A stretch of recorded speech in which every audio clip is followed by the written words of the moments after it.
ささみと枝豆の春巻き。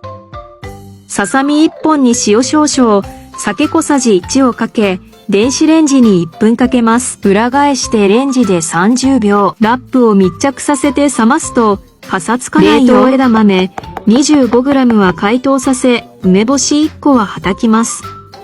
ささみが冷めたら、手で裂きます。春巻きの皮に、大葉、ささみ、枝豆、梅干しを乗せて巻きます。